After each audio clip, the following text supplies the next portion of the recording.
Nos Estados Unidos, mesmo tendo retirado o Trump do poder, a situação é bastante complicada, né? Há uma grande parcela da população que acredita que houve fraude. O Trump mantém grande poder e grande influência na política. A pergunta é: qual é a semelhança entre Trump e Bolsonaro num cenário em que Bolsonaro perder? Se Bolsonaro vai continuar, pode continuar sendo influente, ou se existe um bolsonarismo sem Bolsonaro?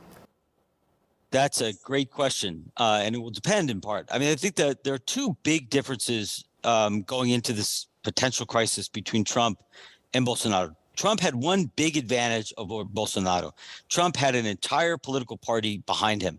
The United States, as you know, is a two-party system, and one of those two major parties was entirely behind Trump, and that made him electorally competitive, and that protected him and made it really impossible to isolate him and remove him from politics. As long as the Republican Party backs Trump, Trump is going to be a major political figure.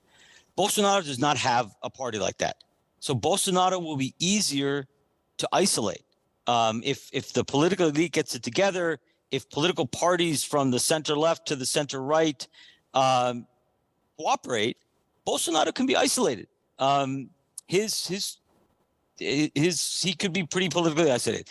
The advantage he has that Trump did not have is he might be able to employ violence on his side in a way that Trump obviously employed some violence, but doesn't have the level of either militias or, more importantly, elements of the police or the armed forces behind him. And that's a tool that we don't really know to what extent Bolsonaro has it, but Trump did not have. So I think if Bolsonaro remains relevant, it may be potentially as a more violent actor. I think there will be some Bolsonarismo without Bolsonaro, and you'll continue to see an extreme right in Brazil, whether it's Bolsonaro, a Bolsonarista, or somebody else. There's clearly a constituency in Brazil for an extreme right. So the far right, the illiberal right, the violent right, the authoritarian right is not going to disappear, even if Bolsonaro himself disappears. But the difference is, I think this far right can be confined to the political margins in Brazil. It's basically a quarter of the electorate. That's harder to do in the United States as long as the far right controls the Republican Party.